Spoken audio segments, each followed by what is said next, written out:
This program is a presentation of UCTV for educational and non-commercial use only.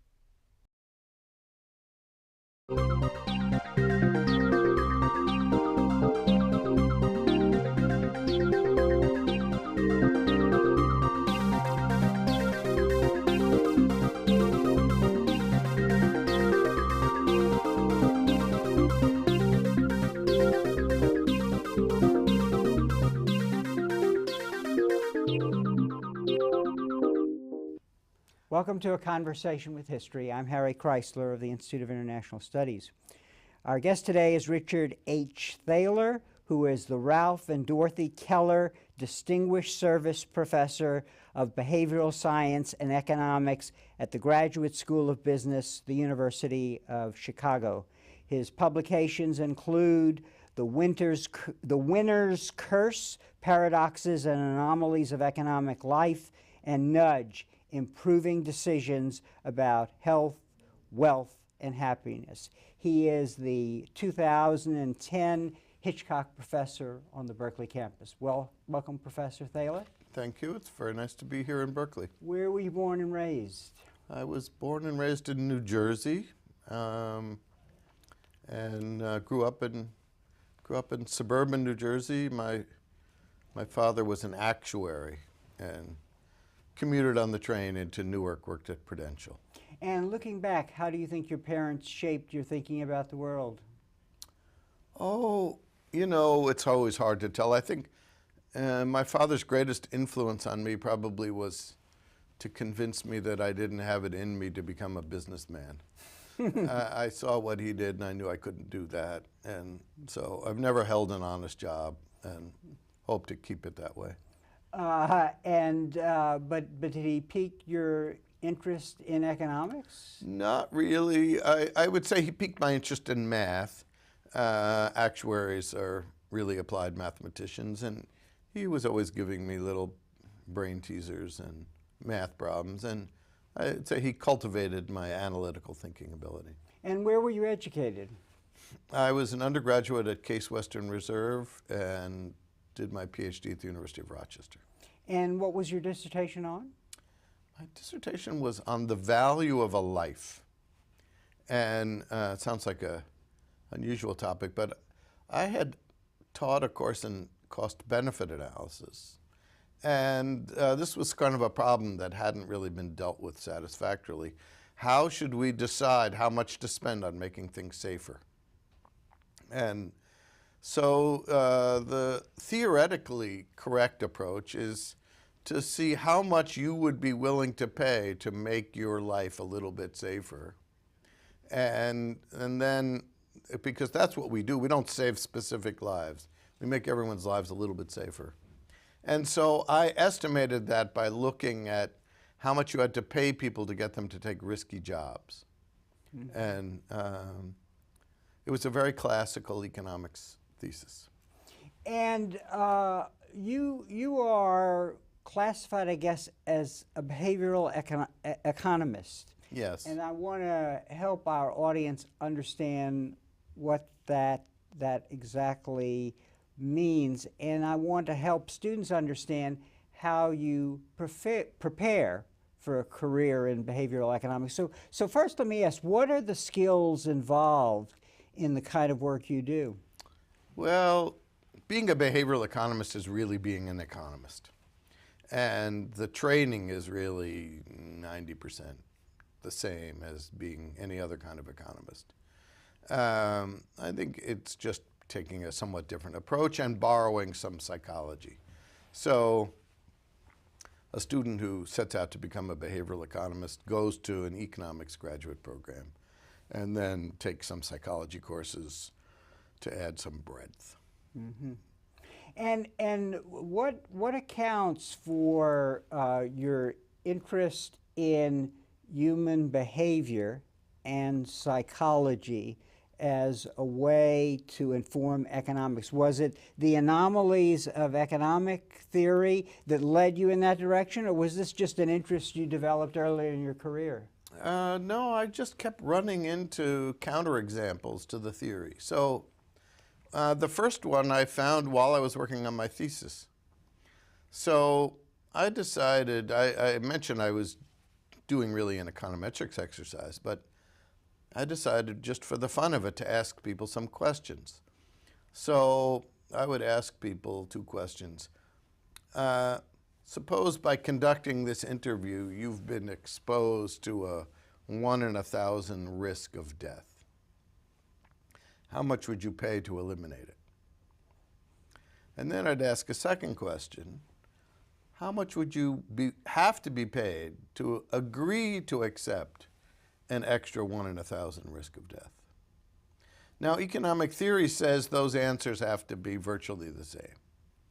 But when I would ask those questions, people would say, oh, I would pay $5,000 to eliminate the risk, but you wouldn't get me to take that risk for $1 million. And I thought, well, that's interesting. And so I started having a list on my blackboard of funny behavior. And I was trying to make sense of this behavior. And then I ran into the work of 2 psychologists, 2 Israeli psychologists, Daniel Kahneman and Amos Tversky. Kahneman, of course, was a faculty member at Berkeley here for many years. And he was a guest on our program, actually. And so they had planned a trip to Stanford for a year. They were professors at the Hebrew University, and they were going to go to Stanford for a year, 1977, and I made it my business to be in Stanford that year too. We spent a year talking, and the rest is history. Now, in your book on the winner's curse, you help us understand what a theory is in economics. I want to talk a little about that. What is a theory, and then what is the driving theory of economics, if there is one? What is its assumptions about the way people act in the marketplace? Well, the first and most important hypothesis is that agents optimize, individuals or firms. So firms maximize the value of the firm, consumers maximize utility. They solve any problem as well as an economist would. And in fact, the sort of culture of economics is that suppose you write down some theory of, well, the recent Nobel Prize winners won research for search behavior. So suppose Peter Diamond writes down a model of search behavior, and then I come along and I write down a model of search behavior where the agents are more clever in the way they search. Then my model is taken to be better than Peter's model. Now, it's not that it's a better description. We've evolved that the agents in the economy, as assumed by economists, have been getting smarter and smarter for the last 60 years. But human beings are, just as dumb as we always were, just as human. So we've had this growing gap, and I'm trying to fill in that gap by studying humans in economic situations as opposed to what in Nudge, Cass Sunstein and I call them econs, which are these mythical creatures that populate economics textbooks. Now, in a theory, and we'll talk about your insights in a minute in terms of the flaws of human nature that enter into the equation, but in a theory, the goal is to simplify, right, to push away all of the brush, and to have, I guess elegant is the word, a statement with few assumptions, and then the measure of success is whether you generally predict the way things actually happen in the real world? Well, but notice there's a bit of a conflict there between elegance and predictive power. So, Einstein said elegance is for tailors. And that we want a theory to be as simple as possible, but no simpler. And so economic theory is elegant and simple and wrong. Now, so let me give you an example. One of the unstated assumptions of economics is that people have perfect self-control because they choose just what they should choose. So an econ never has a hangover, never needs to go on a diet because he eats just the right amount.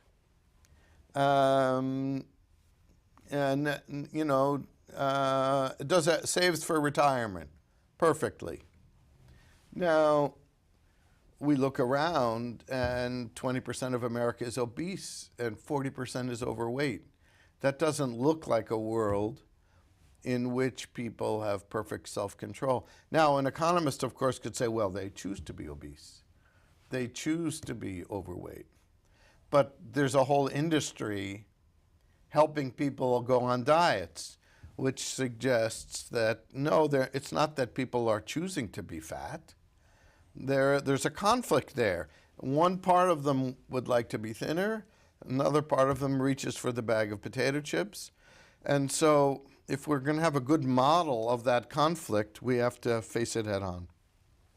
So in your work, as you got into this, it was the situation that you would run up against anomalies that the theory couldn't account for. So your book is called The Winner's Curse. What is the winner's curse, and what did you learn from that? Well, the winner's curse is kind of a well-known phenomena in economics, in which the more bidders there are for some object, an object that's worth the same to everybody, like, say, an oil well, the more bidders there are, the more likely it is that the winner pays too much. And so this has been well documented in things like studies of bidding for oil wells or for baseball players. When the Yankees paid so much money to get Alex Rodriguez, originally the Rangers, he was a very good player, but they paid him an astronomical amount, and he probably wasn't worth the astronomical amount. So the more bidders there are, the more careful you want to be in bidding, but that's a very counterintuitive idea. And so in many contexts, we see people bid too much, and then the winner's curse is the fact that when you win the auction, you should be unhappy rather than happy. Now, the thrust of behavioral economics is empowered by observation, and I'm a little confused as how does theory, classical theory, continue to survive when it really doesn't emphasize observation in the way behavioral economists do? Or am I missing something here? Well, I think, the geocentric models of the universe survived for hundreds of years with epicycles. So, epicycles were the kludges that were invented by defenders of the geocentric model to explain the anomalies. And as they got better, as they invented telescopes and things, the anomalies became more and more clear, and the epicycles became more and more convoluted. So the defenders of the classical economic theory say, well, it's the only theory we have.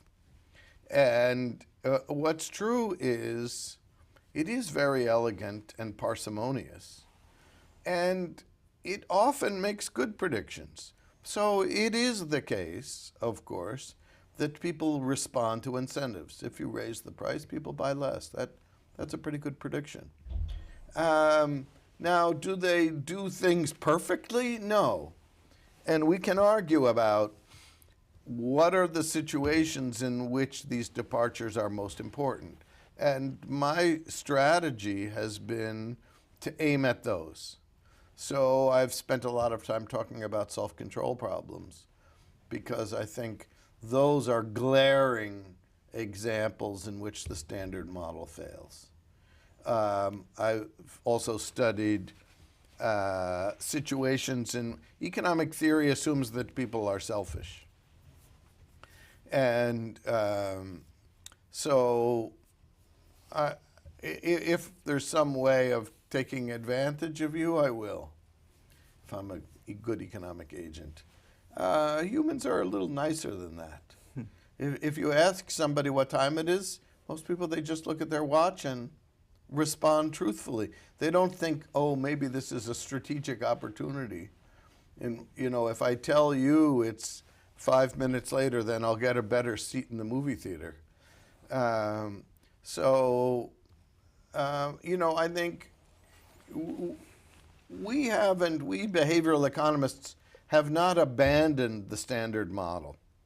What we've done is append things to it to make it more realistic. And the reason is there will not be one single parsimonious behavioral model, any more than there's a single parsimonious model of psychology or political science or international relations. Alas, there is no such model. And so the world, when you get into the world of behavior in the way you do it, it's messier, and so therefore your goal is really not to come up with a new theory so much as really to enhance, inform, and show the errors of economic theory. Is that well, no, I mean there are. I mean I'm not. I don't practice what economists generally would call economic theory, and but many of my colleagues, several of my colleagues here at Berkeley, Matthew Rabin, Matthew Botan, Stefano Della Vigna, do engage precisely in standard-looking economic theory, lots of mathematical models that are departures from the standard theory. So it is possible to write down mathematically rigorous economic theory that's behaviorally enlightened. What's true is that the model we have that explains why we seem to lack self-control might be a different one than the model that we have that explains why, if you're nice to me, I'm probably going to be nice to you. And I want to be clear about something. If one were to look at your career and the insights you brought to the table, is what has propelled you, the anomalies that you wound up collecting, so that you were, it was through observation, or was there some philosophical reason for your working in this direction? By that I mean, hey, people are nicer than what economic, the way economic theory posits they are. No, I don't think there was some philosophical motivation. I think it was, I was, you know, Milton Friedman used to, he had a book on that he called Positive Economics. And he used to say, in defending the rational model actually, that we should judge a theory by its predictive power, not by its assumptions. So that's the way he defended the seemingly artificiality of the assumptions. And my approach has been to say, okay, Milt, let's do that, but look, here, and here, the model fails. And So I think what's driven me over the years is, it was first that list of anomalies, and then second, the challenge of convincing my colleagues that these were worth taking seriously. You call yourself a libertarian paternalist. What is that? And what does it tell you about the way you look at public policy? So obviously the phrase sounds like an oxymoron. And it was kind of meant to be a poke in the eye. But by libertarian, we mean we like to devise policies that respect freedom of choice and don't tell anybody what they have to do. By paternalism, we simply mean helping people achieve their own goals as defined by themselves. So suppose when we walk out of the studio, somebody comes up to you and says, "Can you direct me toward Telegraph Avenue?" If you're the sort of person that points them in the correct direction, then you're a paternalist. If you give them directions that may not be the actual most direct route, but the route that they're least likely to make a mistake, you also qualify as a paternalist. But this is a new kind of paternalism that doesn't require coercion. It's not a nanny state. It doesn't say, you shouldn't eat fatty food. It says, if you'd like to lose weight, here's an environment that might help you. So that's our goal, is to create a new sort of political framework. And our goal was to create one that was neither left nor right. So it has the libertarian flavor that some on the right seem to endorse, and it has the caring about people that many progressivists endorse. It's not that different from compassionate conservatism, a phrase that from our distant past.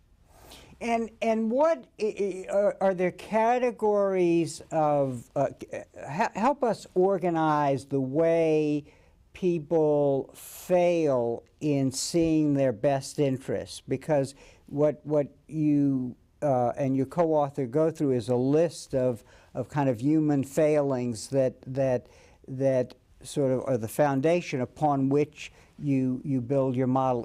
Are there characteristics of all of these things? Are there certain kind of general situations where these failings manifest themselves? Well, we've talked about self-control. So that's one problem we humans face. So many of us eat too much, drink too much, smoke too much, fail to save for retirement. And people admit to that. If you ask people, there have been surveys conducted of participants in 401k plans, and you say, do you think you're saving too much, just the right amount, or too little? 2/3 will say too little. Now, an economist will make fun of that and say, well, if they think they're saving too little, then why aren't they saving more? And the answer, if you ask people that, they'll say, well, I can't afford it. Okay, so how can we, that seems to be an opportunity. If you have somebody who's tried to quit smoking 4 times and has failed, well, you have an opportunity. If you can come up with a better nicotine patch, then you're able to help people achieve their own goals. So one of the success stories of behavioral economics is a program a colleague, a former student of mine, Shlomo Ben-Artzi, and I devised to help people save more. We call it Save More Tomorrow. And it's based on the premise that all of us have more self-control in the future than we do now. So many of us are planning diets next month. And so what we do is give people an opportunity to commit themselves to saving more later when they can afford it. And we also link it to raises because we know people display what we call loss aversion. They hate losing. They don't like to see their pay go down. So we allow people to sign up for a plan where every time they get a raise, they increase the amount that they're contributing to the savings plan by a little bit in a way they don't even notice. Mm-hmm. The first company that adopted this, we tripled saving rates in 2.5 years. Nobody complained. People signed up for it. They were happy. Now, according to economic theory, our plan wouldn't have worked. No one would have signed up because they were already saving just the right amount. What do they need this for? And so that's an example, a perfect example of a nudge, and a successful nudge. And, you know, for years, people had struggled about the right tax incentives to get people to save. And this is going to sound totally banal and obvious when I say it, but it's a point that most economists have missed. And it's the basic lesson from social psychology. If you want to encourage people to do something, make it easier for them to do it.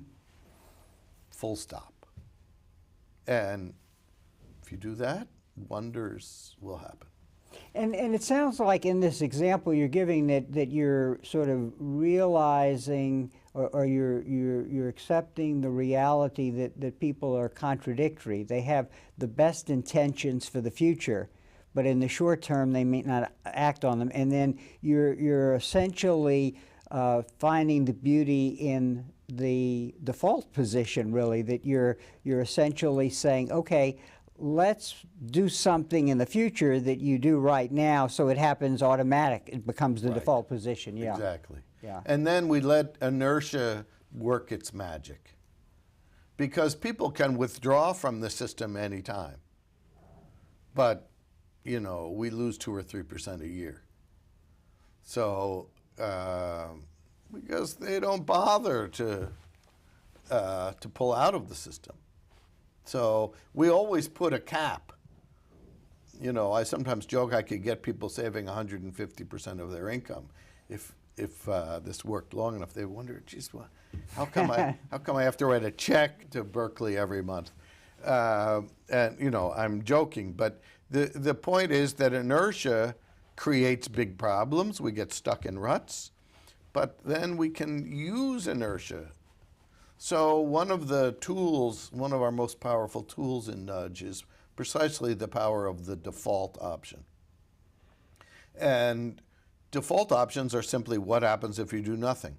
Mm-hmm. So when you get a new computer, there are all sorts of options that have been picked by the manufacturer. How long it takes for the screensaver to come on if you do nothing. What is the screensaver? Well, if you're like me, you never changed any of those options. So the computer manufacturer has a lot of power, and they can use that to help you or to abuse you. It can be an option that you've automatically checked to get emails once a week from the manufacturer trying to sell you other things. You know, you would prefer that box not be checked. But if you have to dig down far enough to uncheck it, chances are you won't. Now, there's a political problem here, and it would seem to lead to resistance to what you're saying. That is, some actors in the market, for example, use human weakness and human frailty to actually take advantage of the consumer. Whereas what you're saying is, you know, let's look at the greater good here, and without interfering with people's decision, you know, let them see, help them act on the basis of the bigger picture. What about that problem of the people? One thinks here of the whole mortgage industry, right? Where a lot of That's exactly where I was going to go. Yeah. So if you think about the crisis we're still living through, much of it was started with people taking out mortgages that weren't good for them.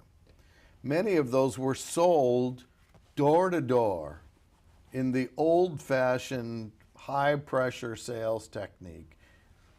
Psst, buddy, I can get you a good deal on a mortgage. And in quite deceptive ways. Now, you can say they're nudging. We didn't invent nudging. It's been around for thousands of years. So, well, what can we do about that? In a sense, this is my co-author's job. Your co-author, tell our audience who your co-author. My co-author is Cass Sunstein, a world-renowned constitutional lawyer whose current job is, in the media they call him the regulation czar. His official title is the director of the Office of Information and Regulatory Affairs, part of the OMB. And his job is to make sure that new regulations adopted by the government do more good than harm. And so he might think about, okay, what are we going to do about mortgages? Now, we know there's just been a new Consumer Financial Protection Agency created, and Elizabeth Warren, another law professor, has been given the job of figuring out what that agency will do. And certainly I would encourage Cass and Elizabeth to think about the mortgage market as how can we help people who are choosing mortgages make fewer blunders without going so far as to say, you must take this kind of mortgage, you must not take that. And one of the things that we advocate in the book and that I've been continuing to work on and advocate for is a new kind of disclosure, electronic disclosure. And let me explain what that means. When you get a mortgage, you get 30 pages of forms that you have to sign, and you're signing something that says, I've read this thing.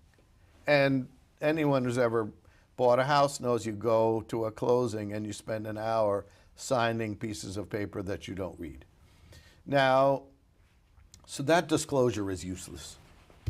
And there's always ways that we're going to have plain English disclosure. Plain English disclosure for really complicated products is a hopeless task. I don't need a plain English disclosure for how my iPhone works, because it's obvious how it works.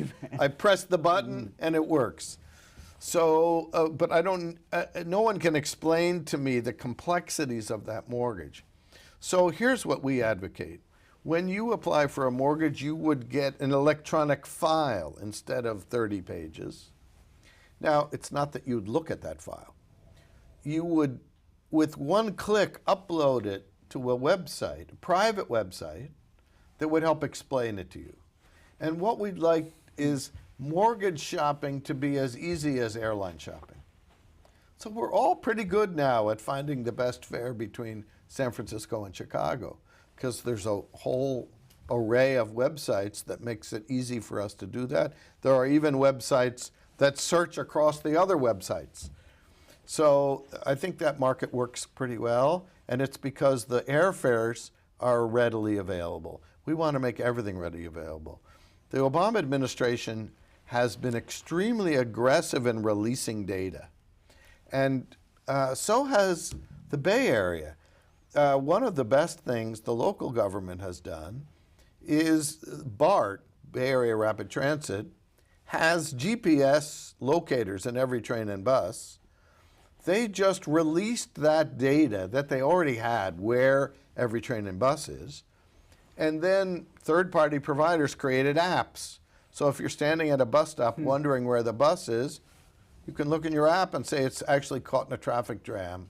It's 4 blocks down, it's never going to get to you. So that cost the government nothing. They just released the data.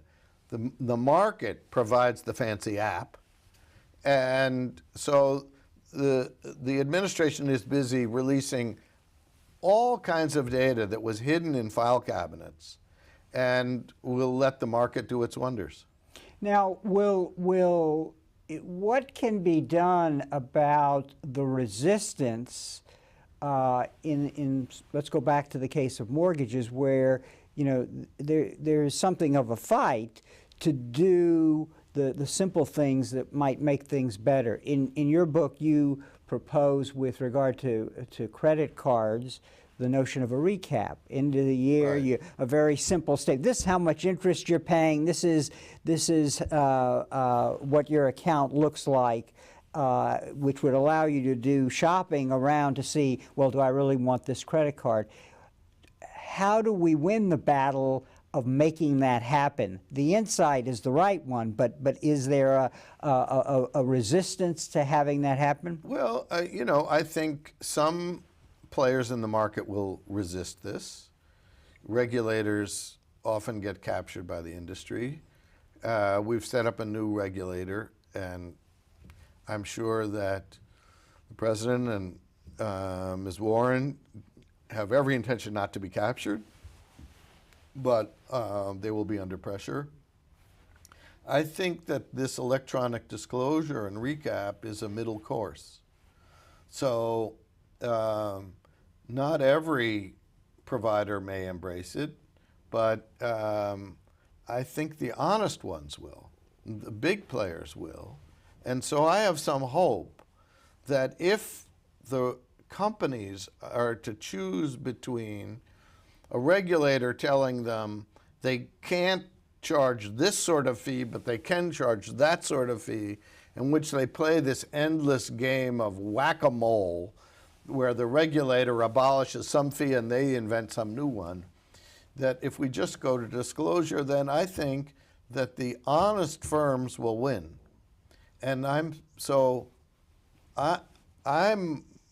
make a pitch whenever I speak to groups like that this is the sort of regulation that you should want, because it just creates good competition.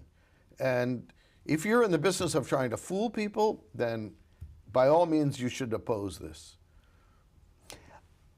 Let's look now at the economic collapse of 2008, and is there some way of looking at that crisis that is especially informed by behavioral economics?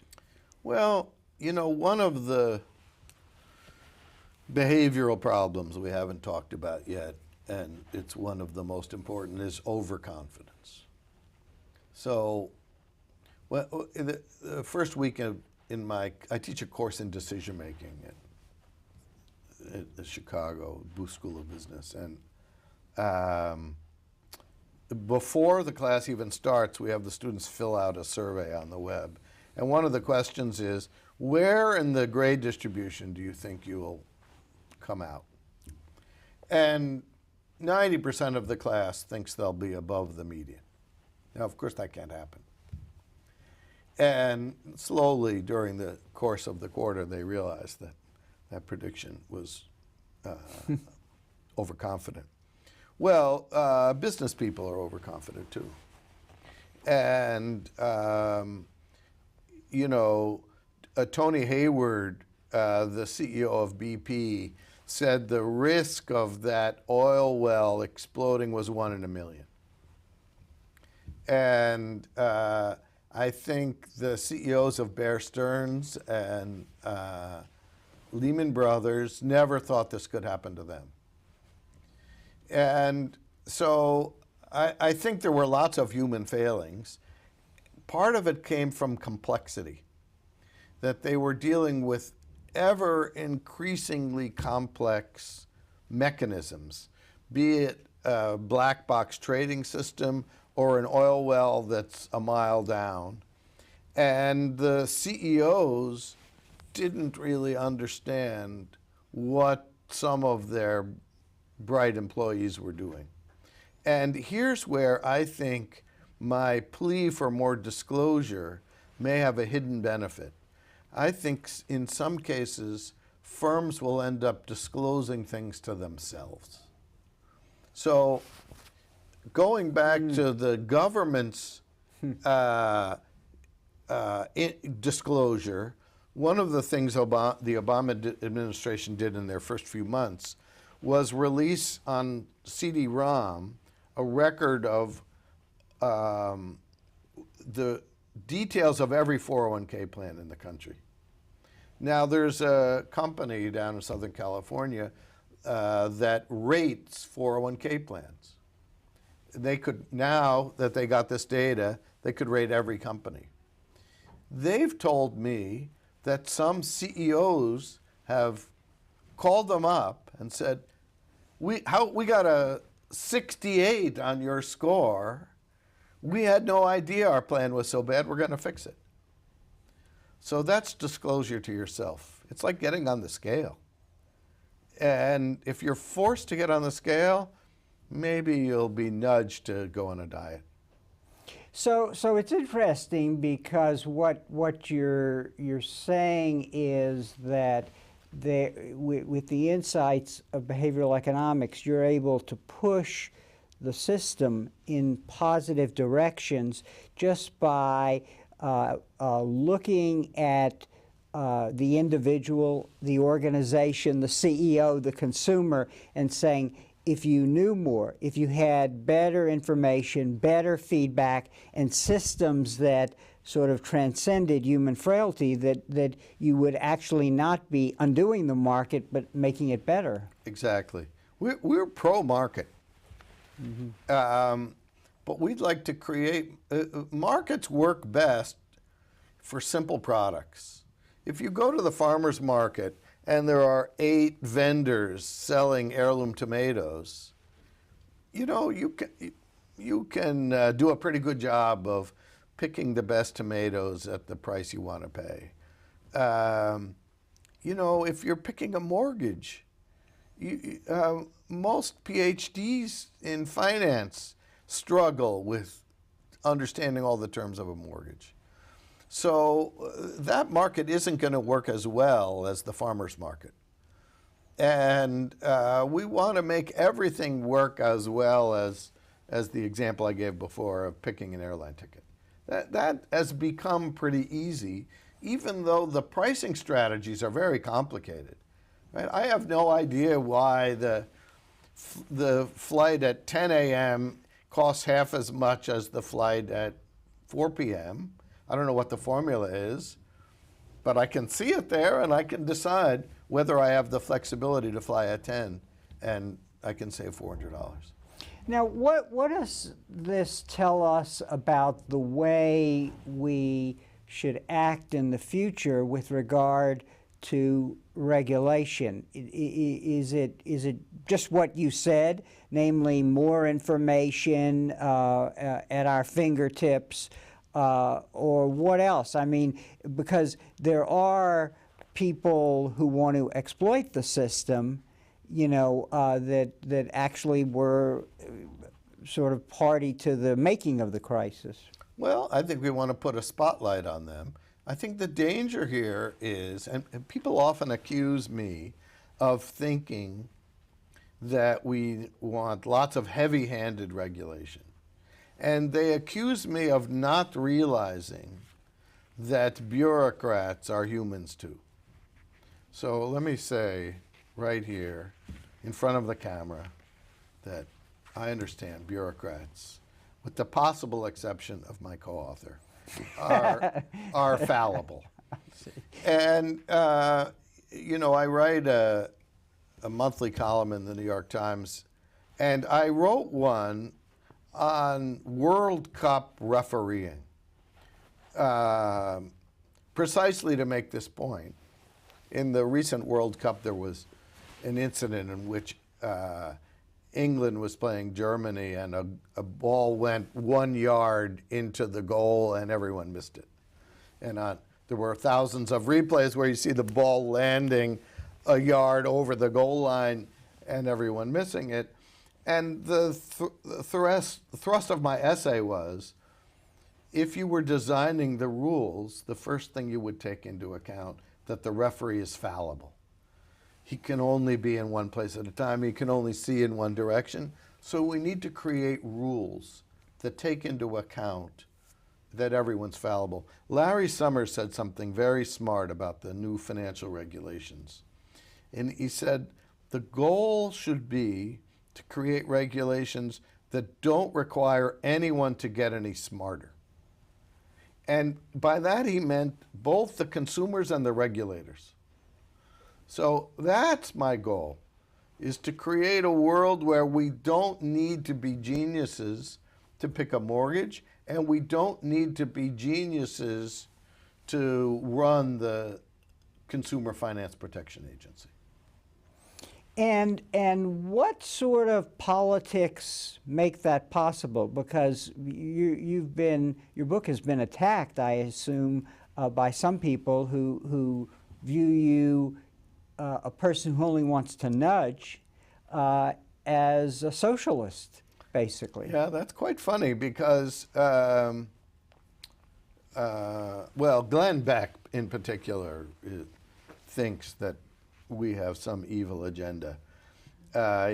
He's referred to my co-author as the most dangerous man in America, which I can assure you he's not. There certainly must be someone more dangerous than him. And I would nominate him actually as one of the least dangerous men in America. If he has a flaw, it's moderate. He's too moderate.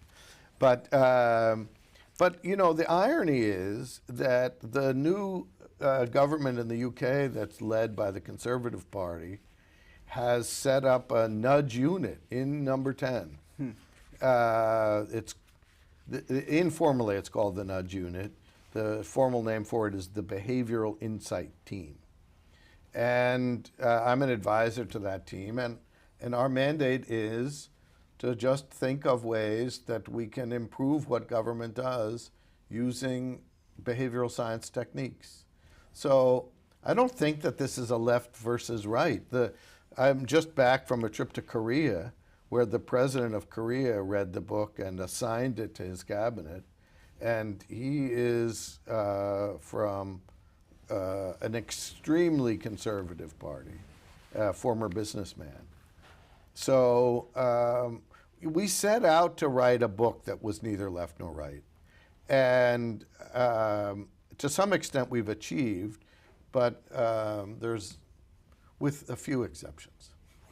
If students were watching this interview, they want to go into economics, public policy, how would you advise them to prepare for a career so that they're able to take advantage of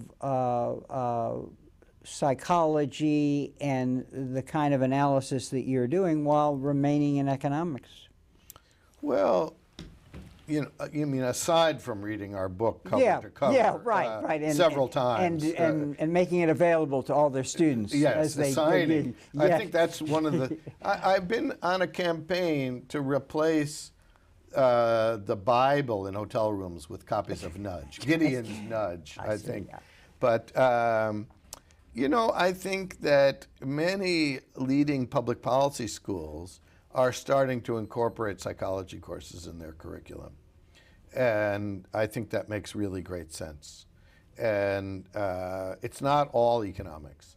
It's very important that policymakers understand economics, but what we're trying to convince them of is that it's just as important that they have some understanding of human nature. And that, I think you're saying that comes from observation and not necessarily coursework. No, I think I've learned a tremendous amount from reading the work of psychologists like Danny Kahneman and Amos Tversky. And I teach a course that's more psychology than economics. And I think there should be a course like that in every public policy program. Well, on that note, Professor Thaler, I want to thank you for being on our program, and I'm going to show your book because everybody is going to want to go out and buy it. Right. Christmas is coming up. You know, this is a perfect Christmas gift. Thank you very much for being here, and thank you very much for joining us for this conversation with history.